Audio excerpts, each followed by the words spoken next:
Hey guys, I'm here with my man Nick Miles from Test Miles, and we are now in the Smart Cabriolet. Yes. Look at there, we have a full-on convertible. It actually comes down in 3 stages. So this is stage 1. Yes. If I hit it again, it goes down even further. Stage 2. Stage 2.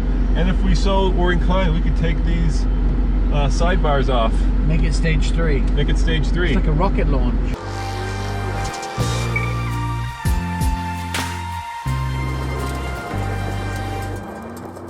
The difference between the Smart Cabriolet and the regular Smart is very little.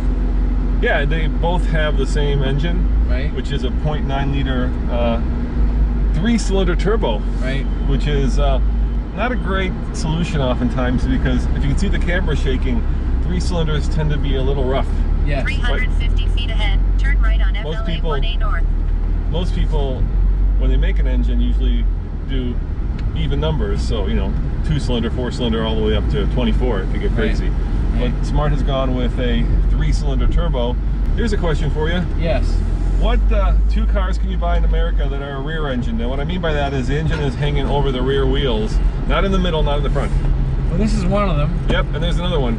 I don't know. Porsche 911. Really? Yeah. So I have a choice between this and the Porsche 911. That's right, and this is considerably cheaper, dude. It's also one of the 2 convertibles in America you could buy for under $20,000. They start at about 18, and if you load it all the way up, right, it goes up to about $25,000. Which is not so bad, I mean, for a little car, but again, it's a 2-seater. I think what a lot of people do care about is safety, so Smart will tell you that this car has 6 airbags. The normal 4.2 would have 8 airbags, but we don't have these because these are removable, and they say it's a very safe car. I think it is a very safe car. One of the things that they have showed us in the past is the crash videos where they've run it up against the regular Mercedes. Now originally Smart were well known for having the same crash safety ratings in the front as a Mercedes E-Class. However, its mass is very light, it's very small, and when you come up against the semi, physics wins. Yeah, they haven't crash tested it yet, but I'm sure at some point this newest version will be crash tested. And of course, there is something that's really unique about this car compared to the last version, and that is this has a 6-speed dual clutch automatic, and the previous version had a transmission that seemed to be made of wood and rubber. Yes, in fact it was called the Flintstone transmission. So. It was one of the worst transmissions probably on the market, and this one is much better. There's also a 5-speed manual, and ironically the 5-speed is actually faster, according to Smart, from 0 to 60. 10.7 seconds versus this one's 11.2. And the interesting thing about that is, now with modern transmissions, you usually find that the automatics are faster than the manuals. Especially dual clutch. Yes, because the engineering is so much more efficient than the human brain. Do you like the interior? I do. Very, very loud.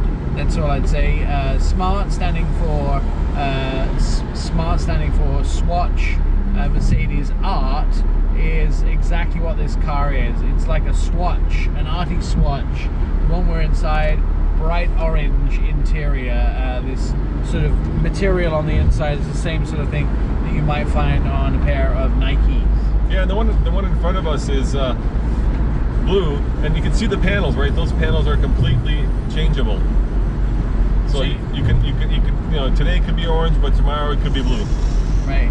I'd like to see that car in front when the panels change to orange instead of gray. Yeah, it'd be kind of interesting. Yeah. Dude, we got another Smart convertible. Should we do a little drag race? All right, ready? Here we go. Lights are standing by on red. Yep. We're waiting for the countdown. He's German. He's one of the German dududes. Yeah, he's gonna floor it. Yeah, he is. Drag racing is very American. So I'm gonna spool up this turbo a little bit, okay? Yeah. Here we go. Got it going. It doesn't spool up. Bad news. I can feel the transmission tucking down. That's all it does, but it doesn't spool up. Nice. I'm giving him the stink eye.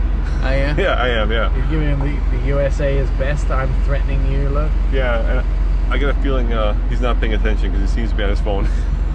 Oh, here we go. That's floored. Go! Oh my God! Someone pulled in front of us. Oh! Look at that.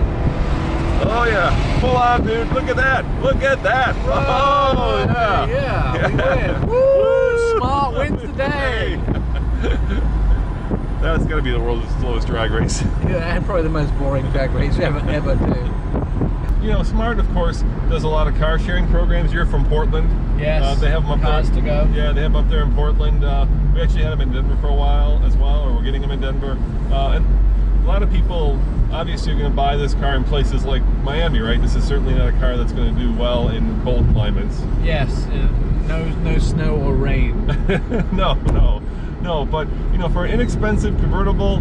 Under $20,000, I think it's a lifestyle car, you know. And I do like this interior. I call it urban chic, right? There's a lot of cool shapes, sizes. It only competes with one real car, and that is the Beetle convertible, which is approximately the same price. Really? Yeah, I think it's around $25,000 or so. So maybe a few $1,000s more. It is a 4-seater. Maybe a Miata, but Miata's maybe more expensive, right? There aren't a lot of 2-seater convertibles under $20,000. Yeah, the Fiat 124. Yeah. Which is my favorite over the Miata. Yeah. The downside to having a car this short, 8.8 feet. So the newest version of the Smart is the same length as the old one, right? And the party trick for this car was always that you could back it into a space, and you can still do that. But it is 4 inches wider. So me and you have, you know, good shoulder room now. Yes. My biggest kind of downside to this car is that 3-cylinder is still pretty rough back there. I can feel it shaking. It's not the smoothest of engines. The counterbalancing in this 3-cylinder doesn't seem to be as well. So you're getting 2 cylinders firing and then a single cylinder firing, so you're kind of getting this wobble. Now for all of you Europeans, of course, in Europe this would be, look, it's also a Smart, but it was jointly developed with Renault that also built the Twingo. Now Mercedes is very quick to point out that the two are built in different factories. I think they want to be disassociated with the Twingo as much as possible. My biggest problem with the Twingo is it sounds like a sub-faction of a gay group. Hey, I really like Twingos. yeah, okay, I don't know what to say to that, but you're absolutely right. It? Yeah. I mean, I'm not sure I could drive something called a Twingo. Yeah, it's also it probably means extremely macho in French.